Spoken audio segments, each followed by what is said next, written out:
Doctor Shri Raghav Chadha.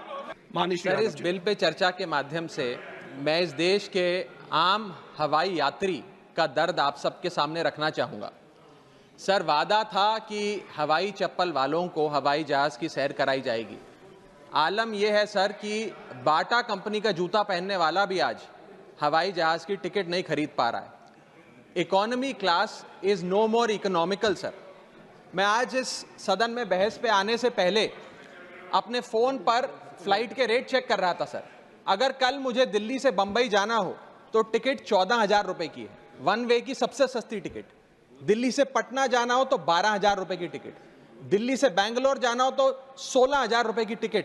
और sir वो छोड़िए, संडे के दिन यानी कि परसों मैं अपने क्षेत्र पंजाब से दिल्ली आया, मोहाली एयरपोर्ट से चंडीगढ़ एयरपोर्ट से मैंने फ़्लाइट ली और दिल्ली पहुंचा। उस फ्लाइट की टिकट 14,500 रुपये की थी। हम सांसदों को तो फ्लाइट की रीइंबर्समेंट मिल जाती है सर, आप उस आम नागरिक का सोचिए जो इस स्काई रॉकेटिंग एयर प्राइसेस से जूझ रहा है। और एक और दिलचस्प चीज़ है, एक ही सेक्टर की एक ही दिन की सेम एयरलाइन जो अलग अलग समय पर उड़ती है उसके भी रेट अलग है। आपको सुबह 10 बजे दिल्ली से बंबई जाना, उस एयरलाइन से उस तारीख पे आपको एक रेट मिलता है। 2 बजे की दोपहर की टिकट लेते हैं उसी एयरलाइन पे, उसी दिन पे वो उससे दोगुनी हो जाती है। न जाने क्या लॉजिक है सर। हमें इस देश में एयर यात्रा को लग्जरी ट्रैवल नहीं बनाना सर, आम ट्रैवल बनाना है जैसे कि ट्रेन का है। और सबसे बड़ी बात सर, इस देश में जहाज में उड़ना और जहाज में उड़ के अपनी मंजिल तक पहुंचना आज भी इस देश की बहुत बड़ी आबादी के लिए एक सपना है। अगर ट्रैवल की रफ्तार बढ़ेगी तभी इस देश की रफ्तार बढ़ेगी। सर, दूसरा दर्द जो इस देश का आम आदमी रोज उससे जूझ रहा है वो है ओवर क्राउडेड एयरपोर्ट्स। सर, आज हमारे देश के एयरपोर्ट्स बस अड्डे जैसे बन गए हैं। बस अड्डों से बदतर हालत, बदतर व्यवस्था देश के एयरपोर्ट्स पर है सर। सर, टर्मिनल 1 चले जाइए दिल्ली के, टर्मिनल 2 चले जाइए दिल्ली के, आप हालात देखिए। सिक्योरिटी लाइन से लेकर चेक इन लाइन तक लोग लाइनों में खड़े हैं और लाइनों में खड़े हैं और उसके बाद उनकी फ्लाइट भी इस चक्कर में मिस हो जाती है। एक मुसाफिर सही समय पर फ्लाइट नहीं पकड़ पा रहा क्योंकि वो बेचारा चेक इन और सिक्योरिटी लाइन में ही फंसा रहता है। इतने ओवर क्राउडेड एयरपोर्ट्स आज हमारे देश के बन चुके हैं। सर, आज यात्री का तीसरा दर Honorable members, please let the honorable members speak. Please. Sir, बोलने दीजिए। No, honorable members, please. Honorable members. माननीय सदस्य, मेरा समय जा रहा है। Please let him speak. Sir, आज एयरपोर्ट्स पर खाना इतना महंगा है, बाजार के मुकाबले 2 गुना 3 गुना दाम है। एक साधारण सी पानी की बोतल जो 20 रुपए की बाजार में मिलती है वो एयरपोर्ट के भीतर जाकर फूड आउटलेट पर 100 रुपए की मिलती है। आज यात्री जो इंतजार कर रहे हैं अपनी फ्लाइट का, वो पानी पीकर पेट भर रहा है कि कहीं 250 रुपए की चाय और 350 रुपए का समोसा ना खरीदना पड़ जाए। बताइए सर, एक आम आदमी एयरपोर्ट पर अपने जहाज का इंतजार करते हुए क्या एक चाय नहीं पी सकता? क्या इस पर कोई रेगुलेशन नहीं होना चाहिए? क्या कोई अफोर्डेबल कैंटीन का मैकेनिज्म नहीं होना चाहिए? चौथा दर्द जो आज इस देश के आम यात्री को सर सहन करना पड़ रहा है वो है पुअर कनेक्टिविटी। आज इस देश के कई टूरिज्म स्पॉट्स पे, कई फेमस शहरों तक जहाज की यात्रा नहीं पहुंचती, फ्लाइट्स नहीं पहुंचती, एयरपोर्ट नहीं पहुंचती। कई शहर, अधिकतर शहर ऐसे हैं जहां पर एयरपोर्ट्स नहीं हैं। इंसान को जहाज लेकर, जहाज से उतरकर कई घंटों का बस का और गाड़ी का सफर तय कर अपनी मंजिल पे पहुंचना पड़ता है सर। सरकार ने कहा कि मालदीव्स मत जाओ, लक्षद्वीप जाओ छुट्टी मनाने। मैं आपको आज का रेट बता रहा हूं सर। अगर आज मुझे दिल्ली से मालदीव जाना हो तो 17,000 रुपए की फ्लाइट है, लेकिन दिल्ली से लक्षद्वीप जाना हो तो 25,000 रुपए की फ्लाइट है सर। तो बताइए हम मालदीव जाएं कि लक्षद्वीप जाएं? सर, चौथा दर्द जो आज पांचवा दर्द जो आज एक आम यात्री को महसूस करना पड़ रहा है वो है sir flight cancellation and delays. Sir, एक आम नागरिक अपनी मंजिल पे, अपनी डेस्टिनेशन पे पहुंचने के लिए, जल्द पहुंचने के लिए कभी कभार ट्रेन यात्रा या बस या गाड़ी की यात्रा नहीं करता, वो महंगी टिकट खरीदता है।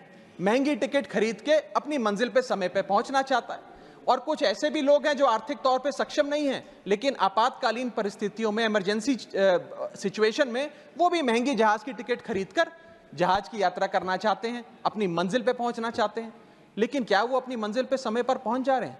निर्धारित समय से 3 से 4 घंटे लेट आज जहाज चलते हैं और खास तौर पे छोटे शहरों के जो एयरपोर्ट्स हैं वहां पर तो मैक्सिमम डिलेज देखे गए हैं सर 1 केजी अगर एक्सेस बैगेज हो जाए तो फ्लाइट आपसे हजारों रुपए का किराया वसूलती है, लेकिन कई घंटों के डिले के लिए क्या फ्लाइट हमें कॉम्पनसेट करती है? मैं आज माननीय मंत्री जी को कहना चाहूंगा कि कुछ ऐसा मैकेनिज्म बनाए कि हर घंटे के फ्लाइट के डिले के लिए एयरलाइन आम यात्री को कॉम्पनसेट करे, उसकी जेब में पैसा डाले। इसी के साथ साथ हर महीने एक चार्ट जारी होना चाहिए कि किस सेक्टर की कौन सी एयरलाइन ने कितने घंटे का डिले, किस सेक्टर की कौन सी एयरलाइन ने कितने घंटे का डिले यात्रियों को दिया। और इसी के साथ साथ सर छठा दर्द जो आज के भारत देश के आम यात्री को महसूस करना पड़ रहा है सर, वो है लैक ऑफ अफोर्डेबल ऑप्शंस। जो अभी मेरे साथी भी बात कर रहे थे कि इस देश में 90% एयर ट्रैवल 2 एयरलाइंस के पास है, 90% मार्केट शेयर 2 एयरलाइंस के पास है, यानी कि एक हमने कार्टेल क्रिएट कर दिया, डुओपोली क्रिएट कर दी, यानी कि वो मन चाहे दाम पे मन चाहे सर्विसेज देंगे क्योंकि कोई कंपटीशन ही नहीं है, कोई प्रतिस्पर्धा नहीं है। इतनी विशाल जनसंख्या वाला हमारा देश है और इतनी विशाल जनसंख्या वाले देश में मात्र 2 ही कंपनियां हमारा पूरा एविएशन सेक्टर चला रही हैं। सर सरकार लाई एक स्कीम जिसका नाम था उड़ान, जिसका फुल फॉर्म है उड़े देश का आम नागरिक। पर कैसे उड़े? ना फ्लाइट के उड़ने के ऑप्शन है, ना अफोर्डेबल टिकट है, ना फ्लाइट सही समय पर चलती है, तो कहां उड़े, कैसे उड़े? और सबसे बड़ी बात सर, जब से ये उड़ान स्कीम आई है एक धारणा एविएशन सेक्टर में बनी हुई है कि जैसे ये स्कीम लागू हुई 2 एयरलाइन बंद हो गई, जेट एयरवेज और गो एयर, और तीसरी स्पाइस जेट बंद होने की कगार पे खड़ी है। तो अब लोग ये भी कहने लग गए हैं कि शायद उड़ान स्कीम एक बहुत बड़ा अपशगुन थी। और इसी के चलते आज हमारा देश का आम नागरिक प्लेन से वापस ट्रेन पे जा रहा है। सर मेरा 7वां दर्द बैगेज चार्जेस और बैगेज डिलेज। सर अगर आपका 1 केजी बैगेज ओवरवेट हो जाए तो हजारों रुपए एयरलाइन आपसे एक्सेस बैगेज के चार्जेस वसूल लेती है।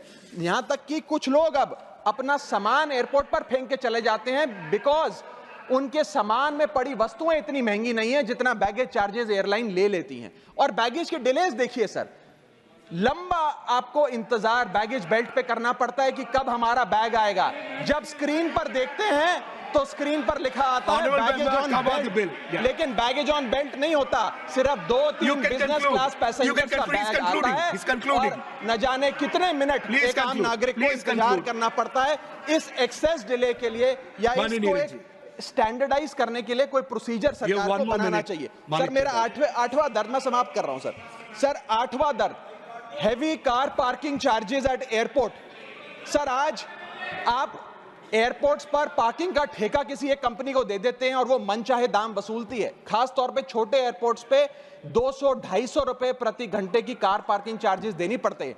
आज आप दिल्ली के एयरपोर्ट चले जाइए, 220 रुपए प्रति घंटा गाड़ी का चार्ज लगता है। और अगर आपने कोई कैब टैक्सी बुक कर ली तो उसका भी मोटा बिल आता है, क्योंकि वो टैक्सी वाला भी expensive car parking charges, airport charges अपने बिल में जोड़कर आपको देता है। सर ये था दर्द फ्लाइट में चढ़ने से लेकर फ्लाइट में उतरने का। मैं अंत में 4 पंक्तियां सुनाकर अपनी वाणी को विराम दूंगा और आज इस देश के आम नागरिक, आम यात्री का दर्द इन पंक्तियों में आप तक पहुंचाने की कोशिश करूंगा। कहीं है लंबी लाइनें, कहीं चेक इन से पहले काउंटर बंद, कहीं स्लो चल रहा है सर्वर, कहीं इंटरनेट है मंद। महंगी टिकट के बाद भी यात्रा की कोई गारंटी नहीं, आपका सामान चाहे टूटे चाहे फूटे कोई वारंटी नहीं। जो हाल है बस अड्डों का वही तस्वीर आती है एयरपोर्ट से। चाय हो या समोसा नहीं मिल रहा 500 रुपए के नोट से। रोज फ्लाइटें रद्द हो रही हैं धमकी बम विस्फोट से। आखिरी में सर, कब तक आम आदमी मरता रहेगा एयरपोर्ट की छत गिरने की चोट से? जनता की मुश्किलें तो पल भर में मिट जाएं अगर सरकार को फुर्सत मिल जाए चुनाव या वोट से। Thank you.